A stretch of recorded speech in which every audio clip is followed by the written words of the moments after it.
Firstly, I would just like to quickly read Henrick's biography, just to give you a quick introduction to who he is and a bit about his background.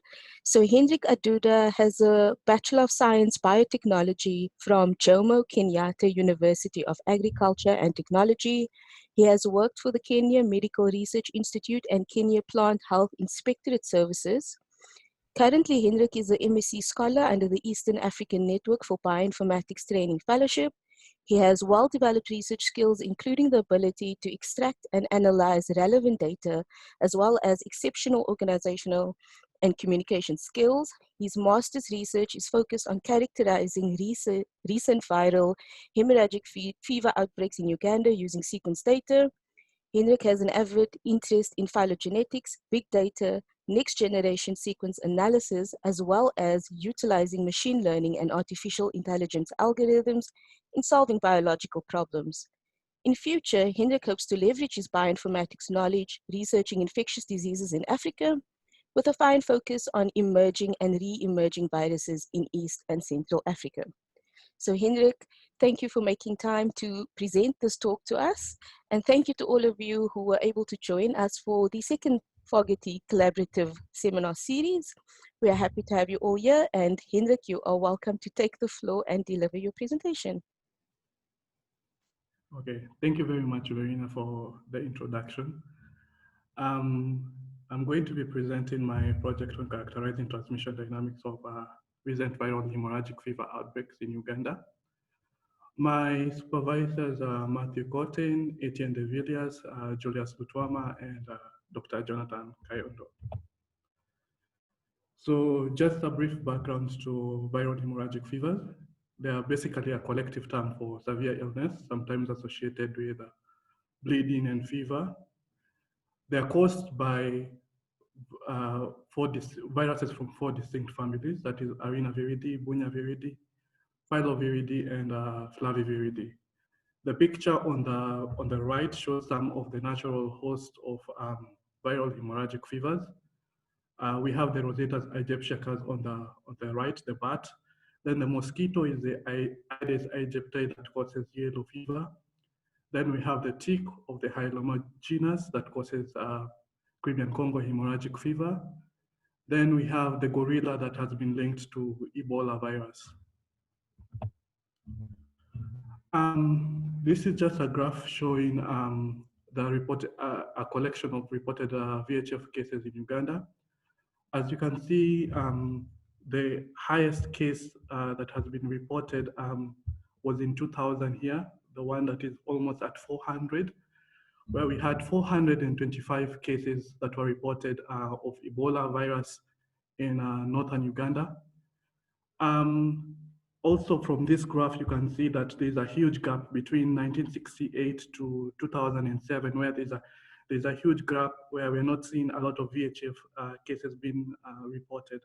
But then after 2010, a lot of cases have been detected. And this was due to surveillance and capacity rather being enhanced by Uganda Virus Research Institute and the Ministry of Health in Uganda. So on to my objectives. My first objective is to look at, to evaluate transmission dynamics of recent VHF outbreaks in Uganda. Looking at whether the recent outbreaks that you have been seeing, are they due to continued human-to-human transmission via survivors or fresh outbreaks from the natural hosts?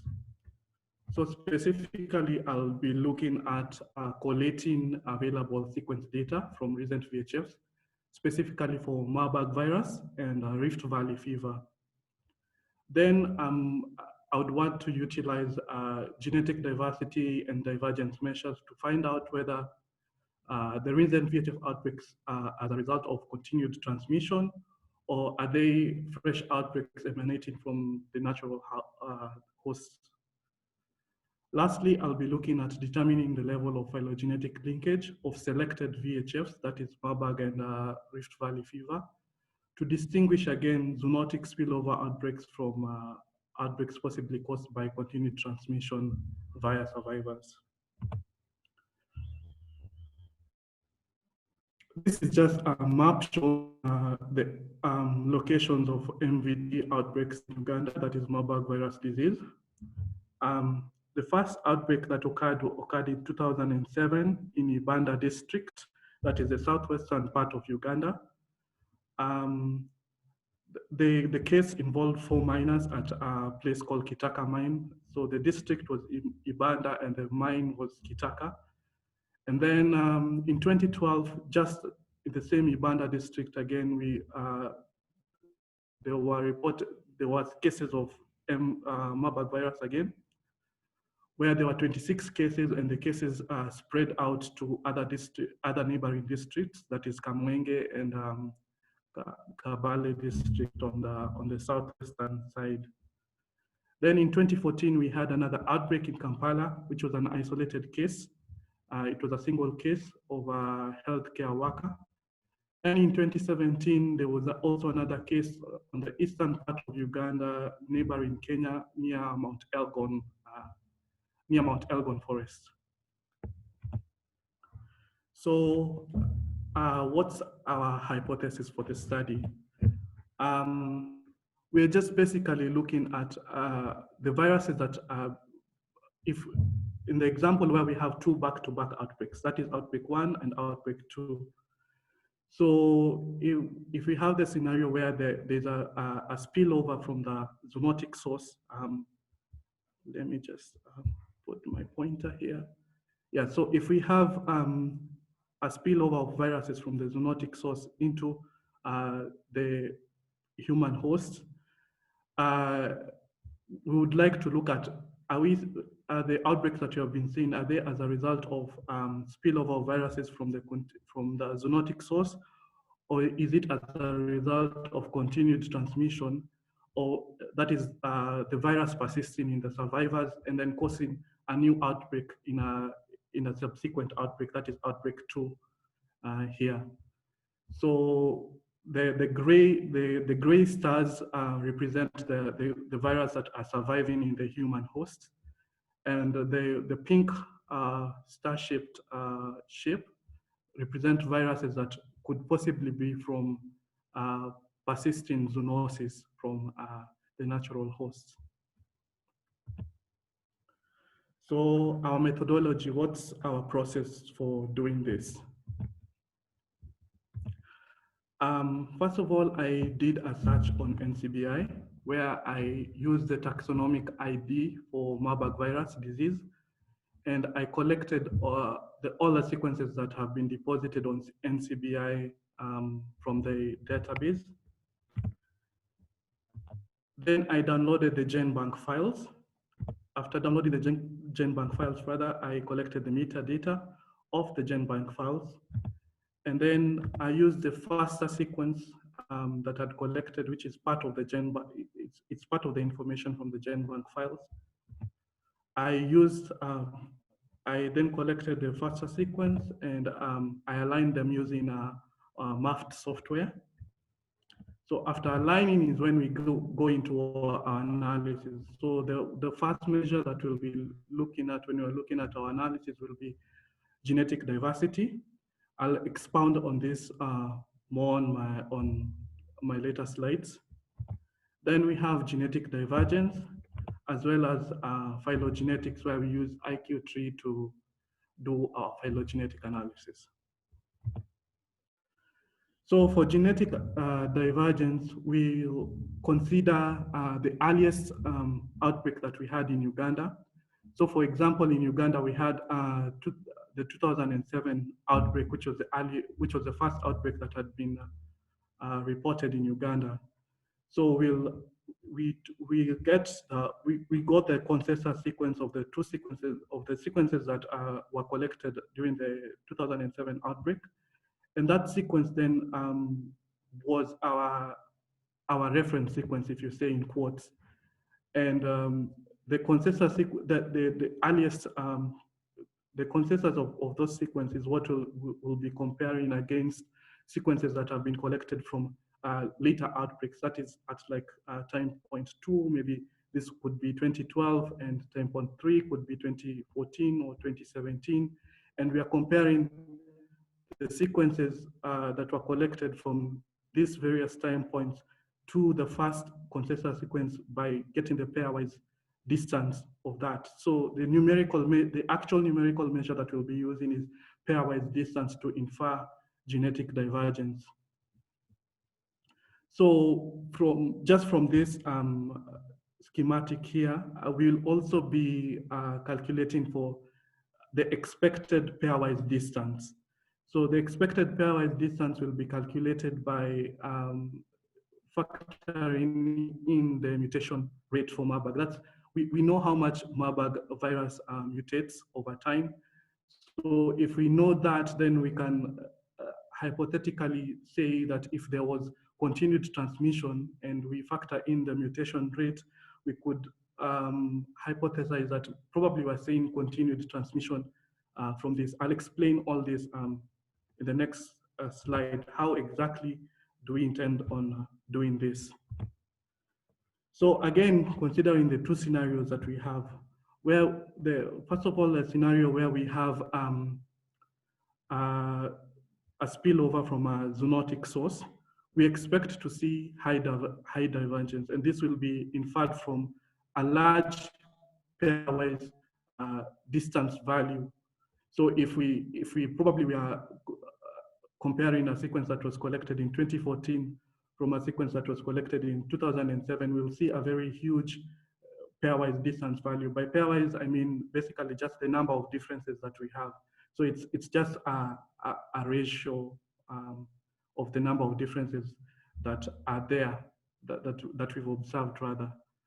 So we'll calculate that, and from that, if we see like a large pairwise distance value, we'll infer that there is high divergence. So therefore, probably it was from a zoonotic spillover.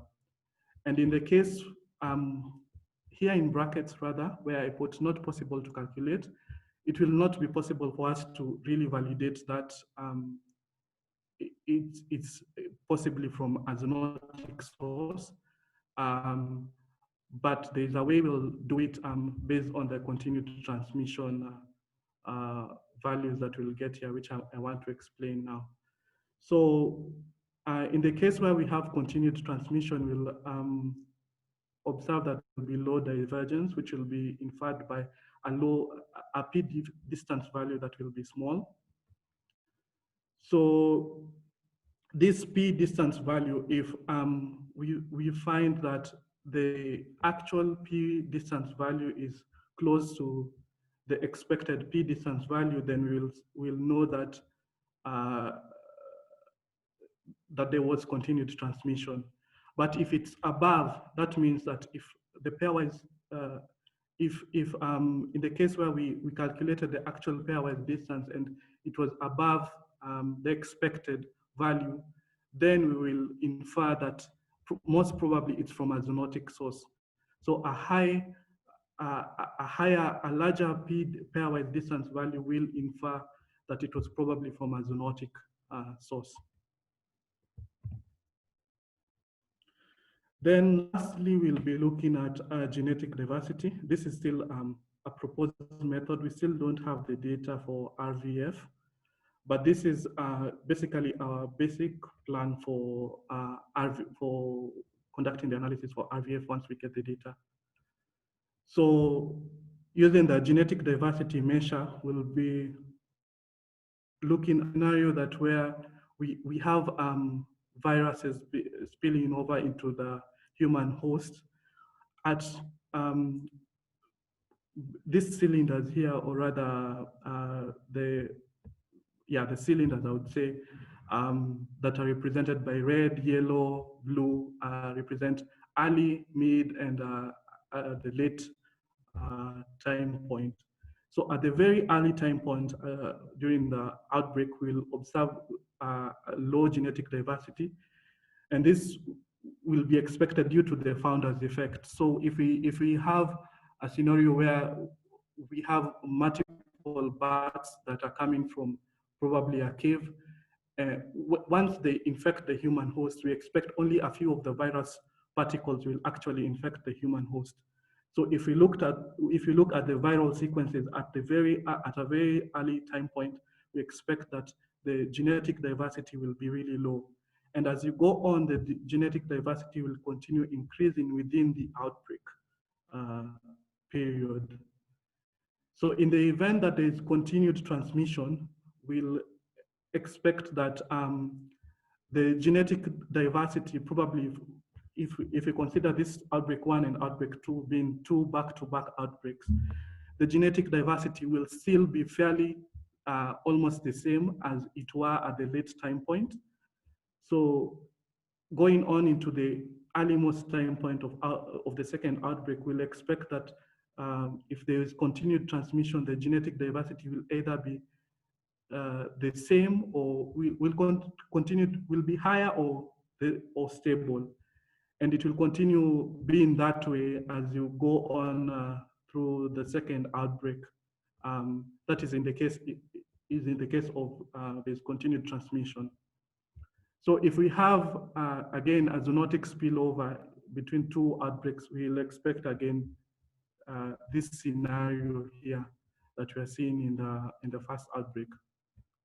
That's what we'll be looking at for the genetic diversity. So for our phylogenetic analysis, we considered viral sequence isolated from human host. By phylogenetic linkage, I realized that I did not explain phylogenetic linkage earlier, but basically what I mean by phylogenetic linkage, I mean that it's a clustering of sequences from different or same outbreaks within a clade. So we will do this by using the maximum likelihood method, and we selected the best model as selected by IQ3 software. So for inference, we only took the clades that were above 90% bootstrap value. We are also intending on considering the threshold expected pairwise values that I explained earlier to establish proper linkage. So it will be a higher, basically just validating or a way of us validating that sequences from, there is a high likelihood that these sequences from different outbreaks are, that we have continued transmission based on sequences from different outbreaks clustering together within one clade. So our preliminary findings. For the data collection, basically, this is just a graph showing the number of sequences that are available on NCBI. We have about 98 sequences of Marburg virus disease being represented on NCBI, with DRC having the highest number of sequences being represented. So this is a tree that generated from phylogenetic analysis. I have not fully inferred this tree, but just from the looks of it, we can see that we have the 2017 sequences clustering together with the 2014 and the 2007 sequences, as well as the 2012 sequences clustering together in this major clade with the 2007 sequence. And we use the DRC sequence as our outgroup or our root. Yeah. So current steps, I expect on finishing up on the genetic divergence analysis. Particularly, I'm supposed to calculate for the expected pairwise distance values, so that we can infer whether the outbreaks that we've been seeing are there as a result of continued transmission or zoonosis. So the analysis is not yet done. And then I intend on embarking on the write-up of the discussion section. And I would like to submit my thesis to Pwani University by 30th June 2020. I've also been taking a leadership and management in health course by University of Washington, which has been organized by the H3AbioNet. Also, I've been mentoring a strategic intern here at UVRI. I've just been helping him with the bioinformatics skills, and yeah, that's what I've been doing currently. So for our future, we plan on collecting the RVF data. That is after the submission of my thesis. And I also intend on embarking on genetic diversity. I think I've already mentioned this, and submitting my manuscript to a relevant journal, and also seek for PhD fellowship opportunities. Thank you very much. I would like to acknowledge my funders here, H3AbioNet, for organizing this research seminar series, East African Network of Bioinformatics for funding the MSc that I'm under, NIH, ICIPE, Uganda Virus Research Institute, Pwani University, and the IDEAL program. If you have any questions, you could find me on my email. Thank you very much.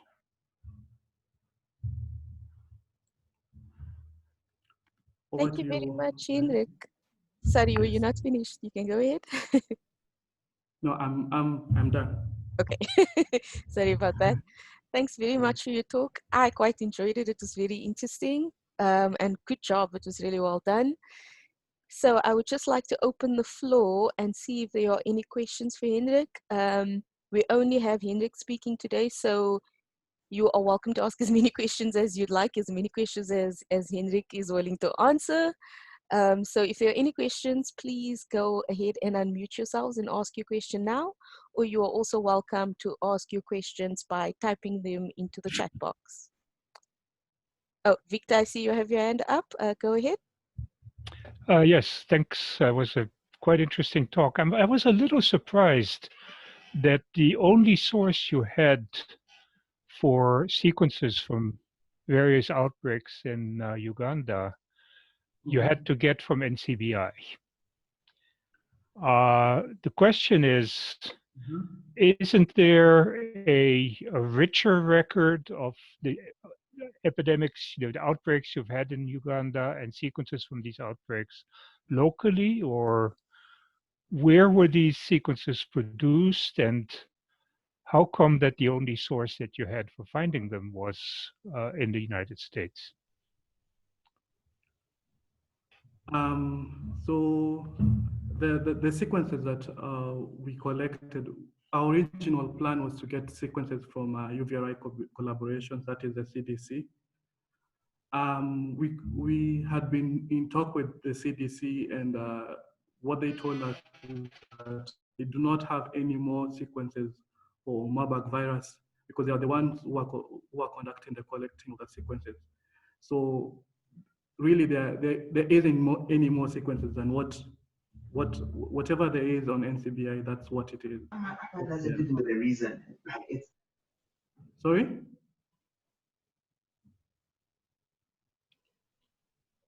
Yeah, I'm not sure who was talking there. I didn't get it. No, thanks for the explanation. Yeah, so it was CDC were the people who actually did the sequencing and collected the samples. Yes, they are the ones who did the sequencing and collected the samples. Okay, and then they just deposited everything in GenBank, and yeah. Okay, interesting. Thank you.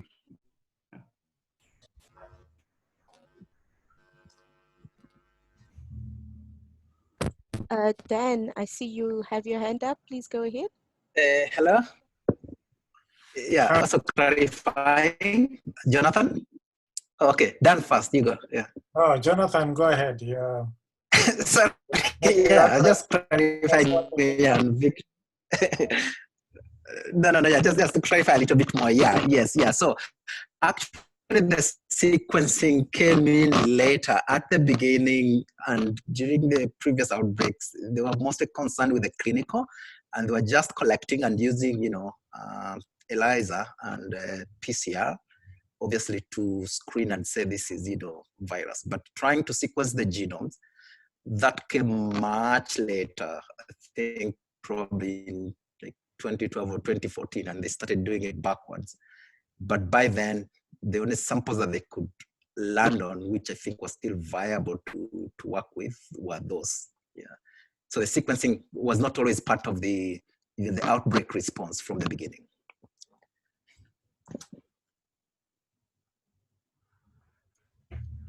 Thank you, Dan. That was a useful remark. Henrik, I have a question about one of the phylogenetic trees that you showed. Yes. From one of the outbreaks, there seemed to be quite a bit of divergence for two of the sequences. I think it's the Ibanda one. Yes, yes, yes. Is that, how do you explain that? I'm not quite sure yet, but the one that you are saying that has quite a lot of divergence, I'm thinking it was collected at a later time point, because for the 2007 outbreak, the outbreak was between, I think, June and September. So this sequence, I think they collected it in September during when it was like during the late time point of the outbreak. I really don't understand why. Yeah, it would be something to look at. Yeah, you may also want to check the sequence quality. Okay.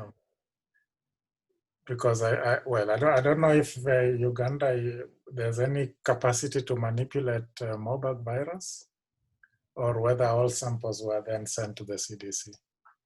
Sorry? This is perhaps for Jonathan. Is there capacity to manipulate viruses like that? I'm thinking it's a category 4 pathogen. Yes, Dan, yeah. So that's a category 4, but when they work against, they first, like, they try to reduce its virulence, they treat it, and then they start working on it. But for these particular ones, yeah, the sequences were shipped to CDC. Okay, thank you. Yeah.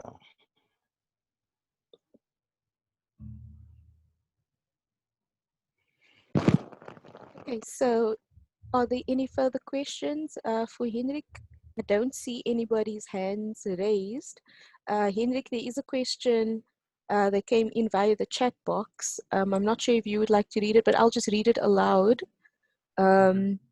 So Gatua, sorry if I'm pronouncing your name incorrectly, says, great presentation. However, I would like to inquire whether there is any possibility of importation of the virus in case you would go ahead and place the Ugandan sequences in global maps.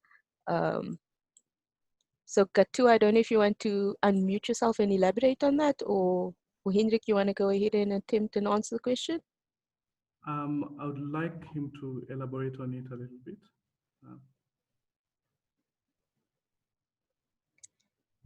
Gatua, are you able to speak? I could just try and answer it the best way. I think so. So I don't think we've seen any imported cases, but it could be a likelihood that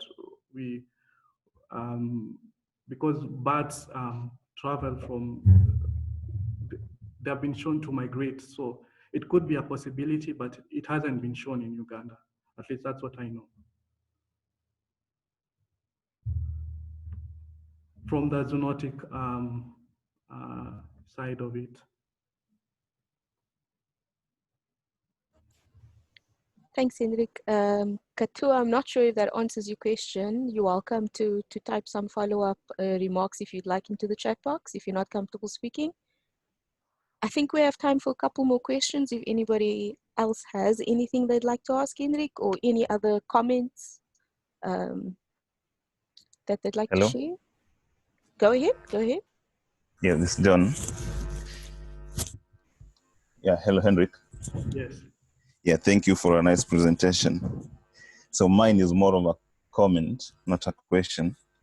So yeah, I agree with you when using the genetic distance as a measure to differentiate between continued transmission in human and also zoonotic, or either zoonotic transmission. So my question is, or from my experience, sometimes when you want to measure the rates of evolution, so are you looking at a single gene or whole genome sequencing? sometimes this may differ, or if you're looking at different genes. Some of the genes you'll get higher rates of evolution than the others. So that'll be something maybe may want to consider. And also following on Gatua's question about possible importation. So I think she might be referring to possible human importation from other locations. I know that might also influence the dynamics of spread from one location to the other. Yeah, thank you. Okay, thank you very much, John, for the question. We're not looking at the, okay, our plan was to look at the neutral loci. Yeah, so that is the parts of the parts of the genes of the gene of Marburg virus that is not undergoing strong selective pressure. So that's the plan for analysis there. Okay. Yes. Thank you. Okay, I think we can take one more question and then we can end the seminar. So any final questions or comments that you'd like to ask Henrick?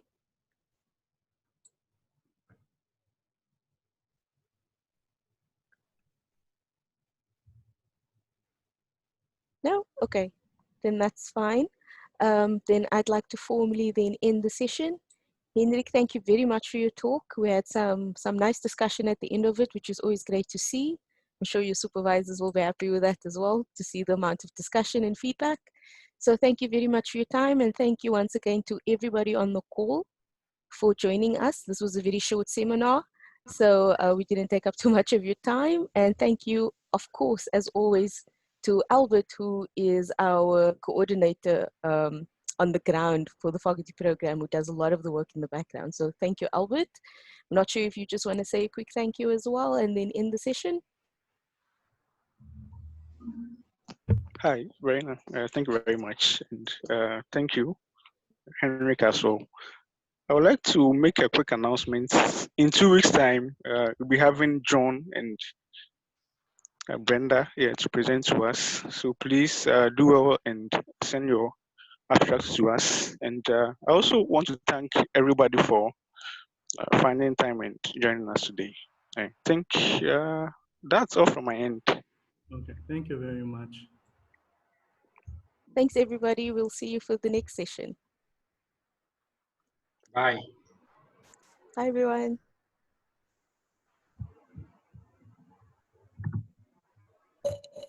Bye.